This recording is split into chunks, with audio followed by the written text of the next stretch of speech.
Pernahkah terlintas di pikiran Anda penyebab tiba-tiba sulit tidur, sakit kepala, pikun dini, dan lain-lain? Semua akan diulas singkat, jelas, dan padat pada pembahasan episode kali ini. Bangun di pagi hari, tubuh otomatis melayani smartphone. Tidak akan lepas sebelum puas melihat kehidupan yang dominan dengan kebohongan. Sampai-sampai jiwa sosial kita sebagai manusia hilang bak zombies. Semua disibukkan dunia medsos sampai tidak memiliki kualitas hidup yang sehat. Padahal gelombang elektromagnetik berbahaya menyerang otak kita, mengikis sel-sel otak kita perlahan, bahkan merusak bagian penting dari hipokampus. Efeknya berbeda-beda di masing individu. Kesulitan konsentrasi, kelelahan, pusing, gangguan pendengaran, mual, dan lain-lain. Sulit tidur akibat efek radiasi dan cahayanya membuat kita terjaga 1 jam ke depannya. Kita menjelma menjadi budak sosmed dan teknologi. Tanpa kita sadar, kita menuju zaman microchip implant dan Neuralink, di mana kebebasan kita benar-benar direnggut. Kita akan sepenuhnya dikontrol, benar-benar di brainwash tanpa diberikan pilihan hidup sebagai manusia lagi, tapi menjadi back AI. Harus menerima gagasan transhumanisme menuju ASI. Apakah mereka ingin menjadi Tuhan? Seakan menyelamatkan bumi dari perjanjian Georgia Guidestones dan memberikan impian NWO di masa depan nanti layaknya utopia. Padahal yang membuat dunia menjadi distopia awalnya dari sistem mereka juga. Lalu mereka hancurkan dengan berbagai cara untuk dirimu dan ditanam microchip agar tercipta simbiosis antara manusia dengan mesin. Mungkinkah bertujuan melindungi alam yang semakin rusak akibat kebodohan manusia karena mayoritas berlomba untuk mengejar yang dinamakan kemajuan? Padahal menuju kemunduran, kesalahan didikan dan lingkungan semenjak kecil kita dibesarkan. Penilaian di raport menunjukkan kita maju atau mundur. Realita lingkungan menjadi nilai yang sempurna. Kepandaian ada batasnya, lebih tepatnya kemampuan menguasai ilmu itu terbatas sekali. Harus mencurahkan cermat untuk memperdalam, didasari minat rasa cinta terhadap ilmu tersebut. Sayangnya, bakat-bakat manusia cenderung merusak dibanding mencintai kelestarian keindahan alam dan segala isinya dengan seimbang. Tujuan pengejaran ambisi terhadap sesuatu yang kita inginkan, sehingga menimbulkan tindakan-tindakan yang terkadang menjadi penyelewengan melawan Sang Pencipta. Akibatnya pun fatal. Tidak semua ambisi itu negatif. Ada yang tersadarkan dan mengembangkan potensinya pada level yang berbeda. Tipe seperti ini jarang ada jika melihat populasi dunia mencapai 7,8 miliar yang menggunakan potensi main setingkat dengan level dewa. Jika ada, dominan psikopat tidak berbeda dengan cracker, koruptor, perampok, copet, pencuri, dan pekerjaan kotor lainnya seakan bekerja di ladang Tuhan. Kemajuan demi status kedudukan harta menimbulkan perebutan kekuasaan dalam dunia, timbul permusuhan, saling jegal, dan puncaknya saling membunuh. Itulah perbedaan otak yang ingin maju didorong minat dan cinta dengan yang hanya ingin maju.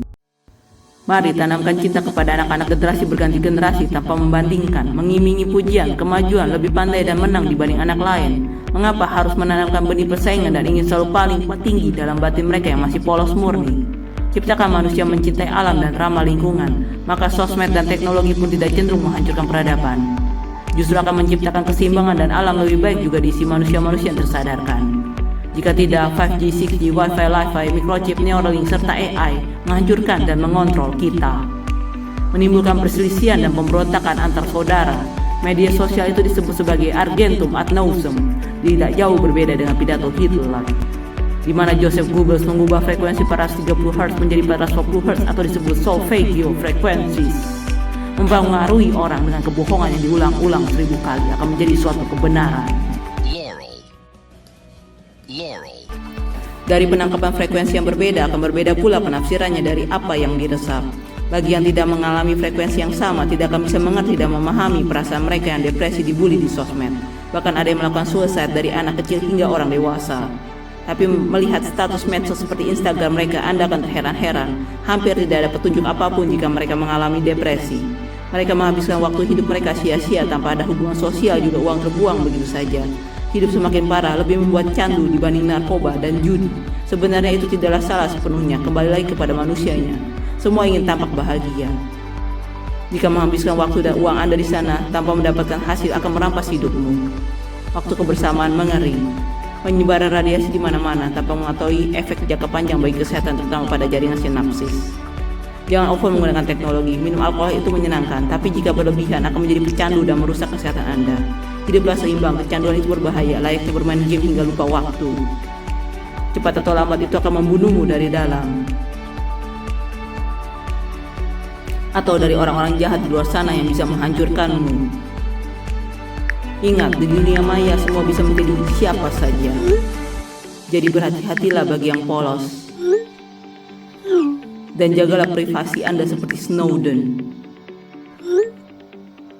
Bagi ortu dan mereka yang tersadarkan, bantulah mereka yang tidak seimbang hidupnya. Sadarkanlah mereka akan bahaya jika dikonsumsi secara berlebihan. Sisi dark side pasti juga ada sisi light side. Setiap kenikmatan mengandung dopamin yang membuat kita menjadi addicted untuk terus mengulanginya kembali. Asalkan tidak berlebihan, sisi dark side tidak akan mendominasi. Baik dan buruk itu semua pilihan dari manusia itu sendiri. Di masa pandemik ataupun tidak, bagi yang single life atau keluarga sudah tidak ada alias sebatang kara, bahkan yang jauh dari keluarga. Medsos dan teknologi membantu mereka karena sebenarnya algoritma pun membantu dari big data yang tersimpan tentang diri kita.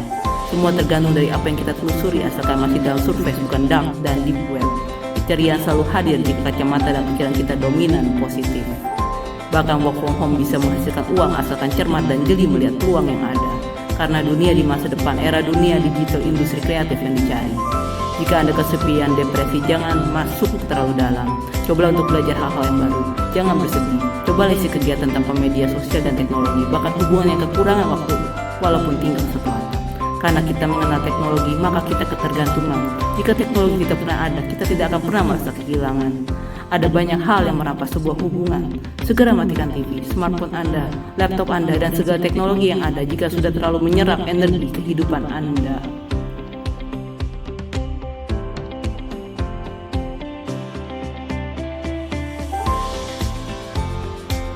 Agar sel-sel otak Anda tidak semakin terkikis, ada baiknya Anda rutin bermain Tetris.